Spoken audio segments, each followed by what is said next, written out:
नमस्कार। आज हम क्वेश्चन आंसर करेंगे JCERT झारखंड बोर्ड क्लास 6 विज्ञान का चैप्टर नंबर है 12 पाठ 12 वस्त्र कैसे बने यानी हाउ क्लोथ्स आर मेड। तो इसमें सबसे पहला प्रश्न है रिक्त स्थान को भरिए। ठीक है, रिक्त स्थान को भरिए।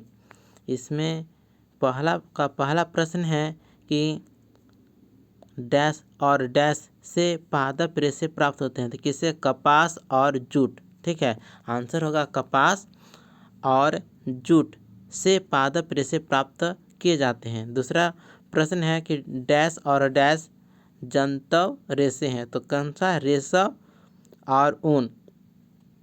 रेशम और ऊन जंतव रेशे हैं।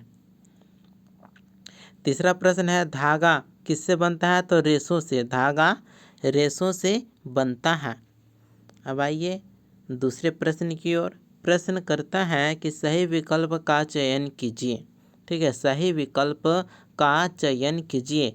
तो दूसरा का पहला प्रश्न है कि निम्नलिखित में से कौन सा प्राकृतिक रेशा है। ठीक है, तो प्राकृतिक रेशा कौन सा है? तो ऑप्शन क सही होगा, रुई।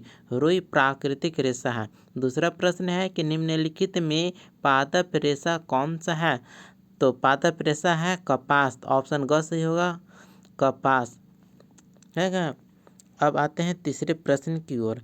प्रश्न करता है कि रुई तथा जूट पादप के किन भागों से प्राप्त होते हैं?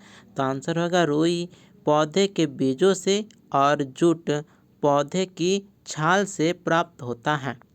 अब देखिए चौथा प्रश्न है कि नारियल रेशा से बनने वाली वस्तुओं के नाम लिखिए। तो आंसर होगा नारियल रेशे से बनने वाली वस्तुएं कौन कौन सा है? तो रस्सियाँ, चटाई, ब्रश, गद्दे, जूट बैग, ये सभी नारियल रेशे से बनने वाली वस्तुएं हैं। इसके बाद देखिए पांचवा प्रश्न है कि कताई किसे कहते हैं? तो कताई किसे कहते हैं? तो कताई का परिभाषा होगा कि कताई वह प्रक्रिया है जिसमें रेशों को इकट्ठा करके उन्हें धागों में बदला जाता है। यह चरखे या मशीनों की सहायता से किया जाता है। इसके बाद देखिए छठा प्रश्न है कि ऊन किन किन जंतुओं के बाल से बनाए जाते हैं। ठीक है, तो छठा का आंसर होगा कि ऊन निम्नलिखित जंतुओं के बालों से बनाई जाती है। कौन कौन सा? तो पहला नंबर है भेड़। दूसरा है क्या? बकरी, जो कश्मीरी बकरी से पश्मीनी ऊन बनता है। ठीक है, कश्मीरी बकरी से कौन सा ऊन बनता है? पश्मीनी ऊन। ठीक है, तीसरा है याक। चौथा है ऊँट। पांचवा है खरगोश। खरगोश यानी एंगोरा खरगोश से, सभी खरगोश नहीं, एंगोरा खरगोश से। अब देखिए सातवां प्रश्न है कि जूट के रेशे पटसन पौधों से कैसे प्राप्त होते हैं? तो आंसर होगा कि जूट के रेशे पटसन पौधे से प्राप्त करने की प्रक्रिया। पहला प्रक्रिया है कि पटसन पौधों को फूल आने के बाद काटा जाता है। दूसरा पॉइंट है उन्हें कुछ दिनों तक पानी में गलाया जाता है जिससे उनके तने नरम हो जाते हैं। तीसरा पॉइंट है इसके बाद तने से छाल अलग करके रेशे प्राप्त किए जाते हैं।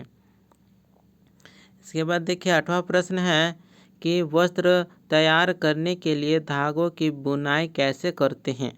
तो आंसर होगा कि वस्त्र तैयार करने के लिए धागों की बुनाई।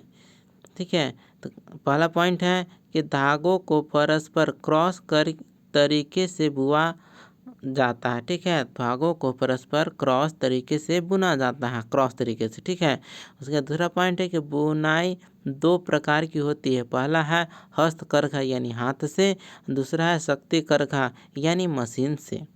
तीसरा पॉइंट है कि इसमें ताने और बाने के धागों का उपयोग किया जाता है। अब आते हैं 9वें प्रश्न की ओर। प्रश्न करता है कि रेशों से धागा निर्मित करने की प्रक्रिया स्पष्ट कीजिए। तो आंसर है रेशों से धागा निर्मित करने की प्रक्रिया। ठीक है, पहला पॉइंट है पहले कच्चे रेशों को इकट्ठा किया जाता है। दूसरा पॉइंट है इन्हें साफ किया जाता है। तीसरा पॉइंट है कताई प्रक्रिया द्वारा इन्हें धागों में बदला जाता है। चौथा पॉइंट है फिर इन धागों को बुना या सिला जाता है जिससे वस्त्र बनते हैं। अब देखिए अंतिम प्रश्न है कि अंजू दर्जी से कुछ कपड़ों के कतरन लेकर आई। उसने मोमबत्ती से इन्हें एक एक कर जलाकर परीक्षण किया। एक कतरन जलाने पर सिकुड़ रही थी जबकि दूसरी कतरन नहीं सिकुड़ रही थी। क्या आप इनकी सहायता यह जानने में कर सकते हैं कि इनमें कौन सूती और कौन रेशम वस्त्र के कतरन है? तो आंसर होगा कि कपड़ों के कतरनों की जांच। सूती कपड़े की कतरन जलाने पर यह राख बन जाएगी और जलने पर इसमें कागज जैसी गंध आएगी। जबकि ऐसे रेशम की कतरन जलाने पर यह सिकुड़ जाएगी और जलने पर बाल जलने जैसी गंध आएगी। अतः वह कतरन जो जलने पर सिकुड़ रही थी वह रेशम है और जो नहीं सिकुड़ रही थी वह सूती है।